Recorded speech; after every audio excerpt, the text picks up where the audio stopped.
So, welcome back. So it's quite late, so I will make this assessment a short one, hopefully. But we will quickly go through each front and talk a bit about what likely is going on.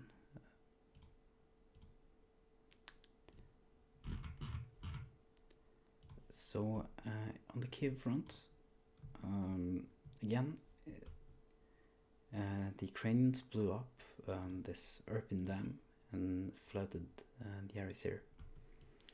So this likely shortens the front line in practice, because attacking over bodies of water against against a very substantial army is probably not something you want to do.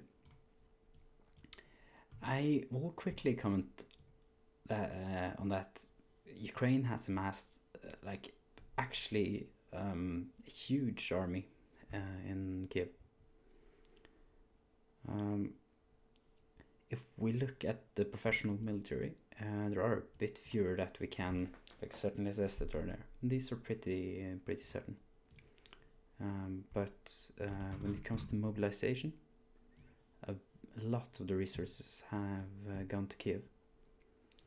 So we can see that several units of the National Guard of Ukraine are in Kyiv defending it. And it's also likely that the units of the Foreign Legion that have reached the front line are operating primarily in Kyiv now. This unit is not a unit that I have seen anyone else assess to be here, but I think it is very likely that this front line was reinforced by the professional army as well. And this one has its standard placement over here, so it's I think it is very reasonable to assume that it was moved to the front line. Now, of course, it might be slightly to the north instead of the southern part. But yes, I think it is likely that the southern part has been the focus for Ukraine. Now, of course, a lot of these forces that are pictured staying in the city here may have a lot of battalions and soldiers spread out along this front line trying to hold it. In terms of what the Russians did and at least wanted to do on this front, it is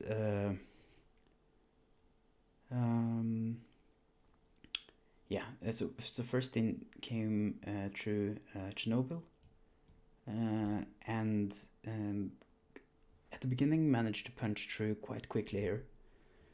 You also had a landing of the VDV in the airport in the Hostomel area, and since Russia has managed to keep that area and tried to punch through, and it seems pretty certain that they still control areas south of this highway between Kyiv and Zhytomyr. And what you want to do as Russia here is to continue punching through to the south, reaching Fastiv, and then going eastwards towards Obukiv. And if you manage to do that, then Kyiv will essentially be encircled. And this will bring very big logistical issues to the troops in Kyiv. But now, of course, this front has stagnated quite a bit. It is moving very slowly. You have very intense fighting in the Irpin area.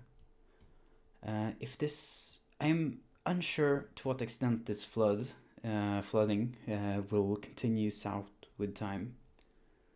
Because if it stays like this, then it will simply make the front line a bit shorter. But should it make this river east of Irpin significantly bigger, that will likely complicate holding Irpin for Ukraine. And likewise, apparently Russia has troops to the eastern side of the Irpin River as well. That can be a risky placement without significant reinforcement if this becomes a significant body of water. But from what I've seen in satellite images, this is roughly the extent of the flooding for now. So to summarize, Russia wanted to punch through the south and encircle Kyiv, but Ukraine has massively reinforced this Kyiv western front and seems to be able to hold it. It is moving very, very slowly and is characterized by very positional fighting. It is also a possibility that Russia is not very actively trying to punch southwards now. So one indication of this is that they blew up a fuel storage depot in the area. And that might indicate that they do not plan to use that themselves. To the east of Kyiv, there is a bit more movement, but in this area the front is pretty stable as far as I can tell. This road has technically been unblocked in the assessment of a lot of people, but I honestly think that with how many Russian forces have been around on each side, it is very unlikely that Chernihiv has been able to receive a lot of supplies through Kyiv for quite a long time now. Now this pocket seems to be closed. But before we move on to that, in this area, Ukraine seems to have been able to gain some ground lately, and Russia seems to mainly be keeping a defensive stance in this area. This is likely true in this area as well, what I would call the Priluki Romny line here. Here it is also a bit uncertain what Ukrainian unit is defending here. But I think that the 46th Air Assault Brigade is a pretty reasonable guess. But yes, there's very little movement of the front here. But the fact that Ukraine is present so close to the road complicates the Russian supply lines, because they would ideally like to be able to use this to transport the supplies to the troops over here more efficiently. Although this road does seem to be increasingly usable for Russia. Recently, Ukraine had quite a significant presence towards Nishin, but it does seem like this pocket around Chernihiv has shrunk quite a bit. Regarding Chernihiv, it is generally assessed that the 1st Tank Brigade of Ukraine is in this pocket. So this is a rather significant encirclement, to be honest, and that does not receive a lot of attention. It does, however, not seem that Russia is trying to storm this city Mariupol style, or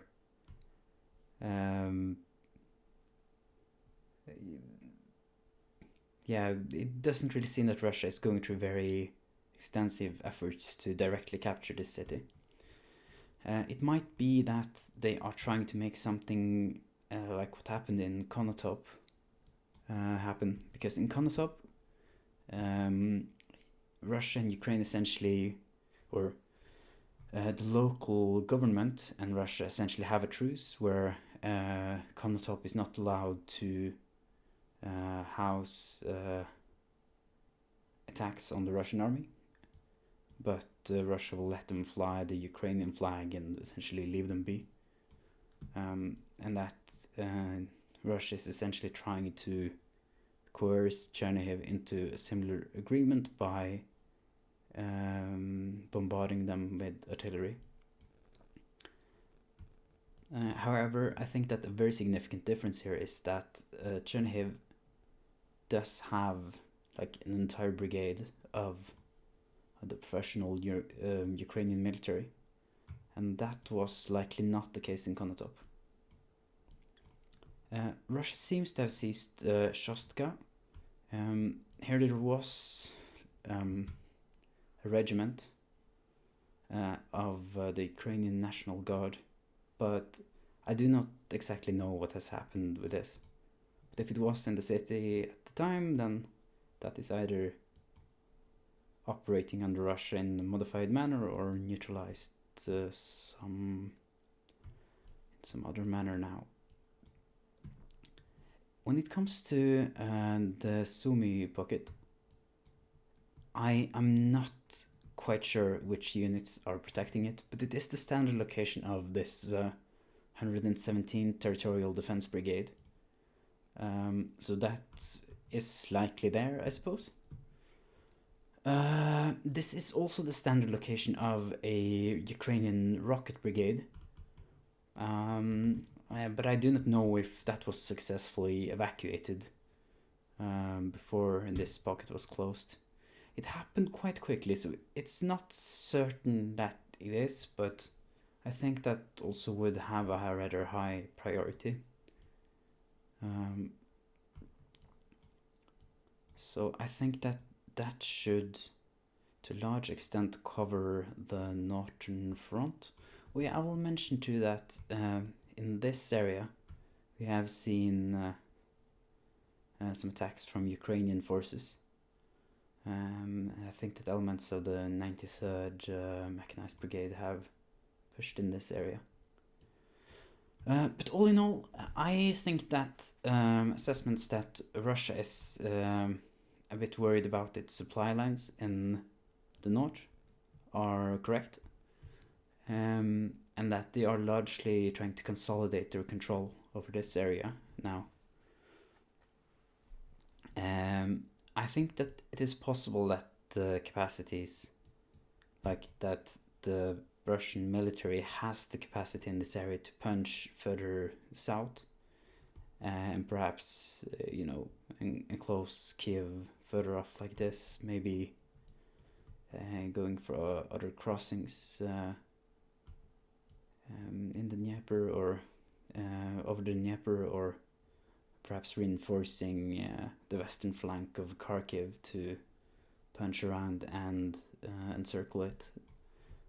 But again, these supply lines are very stretched already, so I don't think you want to bypass even more hostile cities and make that even worse. So I think that for now they are focusing on consolidating control here. I think that will do for the northern front, and I will probably split this, make a separate video on the eastern and southern front.